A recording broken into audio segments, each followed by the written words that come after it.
एक छोटी सी गलती और तुम सब कुछ खो दोगे, चाहे वो दोस्त हो या फिर पैसा।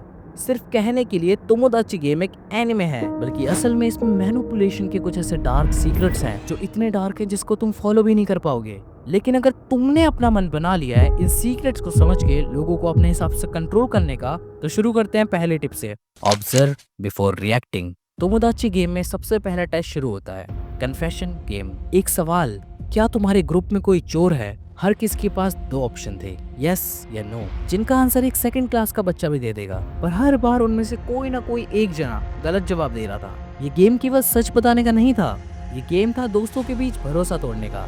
एक गलत आंसर और सब अपने बेस्ट फ्रेंड पे शक करने लगेंगे कि हम में से कौन झूठ बोल रहा है। पर यूइची ने कुछ नहीं बोला, उसने सिर्फ ऑब्जर्व किया।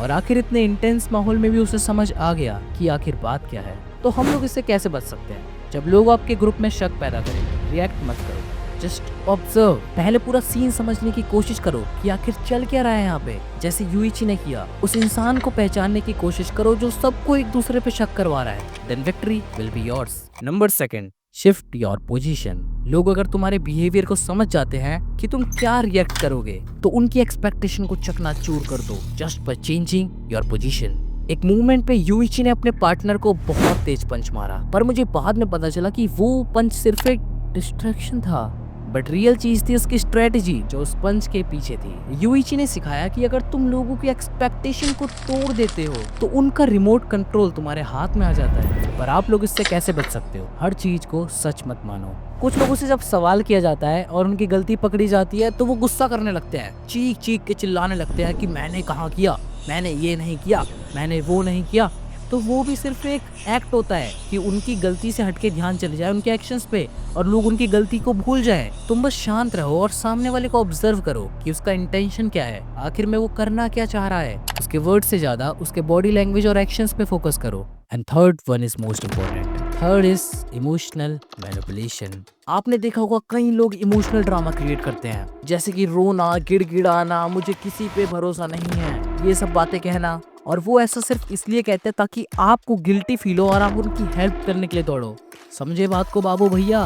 तेंजी भी वल्नरेबल था, तो यूइची ने इसका फायदा उठा के ना गुस्सा किया ना कुछ, सिर्फ एक बटन दबाया और वो उसकी तरफ आ गया। And that's the power of emotional manipulation. पर आप इससे कैसे बच सकते हो? एम्पैथी दिखाना अच्छी बात है, पर किसी पे भी ओवर ट्रस्ट मत करना। और जो इंसान तुम्हारे सामने गिड़गिड़ाता है, जरा पहले ऑब्जर्व करो, क्या ये इंसान सबके सामने ऐसी बिहेव करता है? अगर वो सबके सामने ऐसी करता है तो वो उसका खतरनाक ही है। वो बंदा सबको इमोशनली मैनिपुलेट करके अपना काम निकलवा लेता है।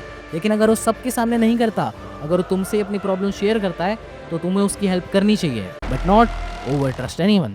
Number 4, the break down mask और द फेक पर्सनैलिटी। हमारी सोसाइटी के बीच कुछ लोग ऐसे होते हैं जो अपनी एक फेक पर्सनैलिटी लेके घूमते हैं। वो सबको दिखाते हैं कि वो तो बहुत बड़े पागल हैं, उन्हें तो कुछ भी नहीं आता, वो कुछ भी नहीं करते अपनी लाइफ में, बट वो सीक्रेटली सब कुछ अचीव कर रहे होते हैं। वो सीक्रेटली अपने गोल्स पे मेहनत कर रहे होते हैं और एकदम वो अपना रिजल्ट सबके सामने रखते हैं और एक स्ट्रेटेजी सबके सामने रखते हैं जिसको देख के सबके होश उड़ जाते हैं कि इस बंदे ने इतना सब कुछ कैसे अचीव कर लिया। यूइची ने भी ऐसा ही एक्ट किया, जैसे वो मेंटली अनस्टेबल हो गया। वो अजीब तरीके से हंसने लगा, खुद से बातें करने लगा और चिल्लाने लगा, जिससे सबको लगा कि ये बहुत खतरनाक आदमी है। पर असल में ये सिर्फ एक प्लान था। और याद रखना, कभी कभी जो सबसे बेचारा लगता है कि इसे तो कुछ पता ही नहीं होगा, वही सबसे बड़ा मैनिपुलेटर भी होता है। अब तुम इससे कैसे बच सकते हो? अब कोई तुम्हें सरप्राइज ना कर दे, इसलिए किसी को भी अंडर एस्टिमेट मत करो, चाहे कोई कितना ही सिंपल एक्ट क्यों ना करे। सबसे आखिरी और important tip, control your enemies. कई लोग तुम्हारा बिहेवियर, तुम्हारा पसंद, तुम्हारी नापसंद और तुम्हारे वांट्स को देख के तुम्हें इन्फ्लुएंस करते हैं, जैसे सेल्समैन और टॉक्सिक लोग आपको गिल्ट, लव और फियर फील करवाते हैं ताकि आप उनकी बात मान लो। जैसे आखिरी गेम में यूइची ने अपोजिट टीम के इमोशंस को समझा, उनके फियर को समझा और उनके ग्रीड को समझा, जिससे वो अपोजिट टीम को कंट्रोल कर पाया। ये कोई डोमिनेशन नहीं था, ये था द आर्ट ऑफ इन्फ्लुएंस। जब तुम सामने वाले के सारे प्लान समझ जाते हो तो तुम उसके ट्रैप से भी बच सकते हो। पर इससे हम बचे कैसे यार? ये तो बड़ा खतरनाक लगता है। अपने इमोशंस पे काम करो, क्या तुम कोई डिसीजन फियर या गिल्ट में तो नहीं ले रहे? और हमेशा वाई पे फोकस करो कि मैं ये डिसीजन क्यों ले रहा हूँ, तब तुम इस ट्रैप से बच सकते हो। तो एक बार मैं तुम्हें सारे पॉइंट्स रिकॉल करा देता हूँ। हर किसी को अपने सीक्रेट्स मत बताओ, क्योंकि वल्नरेबिलिटी गलत हाथों में जा सकती है। जब कोई बहुत जल्दी ट्रस्ट बनाता है, slow down, just observe them. अपने रिएक्शन कंट्रोल करो, हर इमोशनल सीन में इन्वॉल्व मत हो जाओ। Just control your emotions. No बोलना सीखो बिना गिल्ट फील किए। इमोशनल इंटेलिजेंस डेवलप करो ताकि तुम इमोशनली मैनिपुलेट ना हो पाओ। तोमोदाची गेम एक रिमाइंडर है इस बात का कि ट्रस्ट सिर्फ एक इल्यूजन है और स्ट्रेटेजी एक वेपन।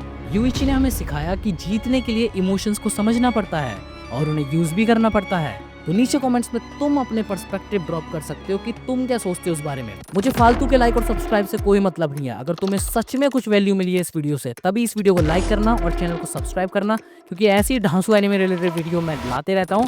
और अभी आपको कुछ और भी मिल जाएगा, एनिमे रिव्यूज भी देखना है, कुछ भी देखना आपको चैनल पे मिल जाएगा। तो अब चैनल पे विजिट करो और जाके देखो, और इस वैल्यूएबल इन्फॉर्मेशन के लिए एक लाइक तो बनता है।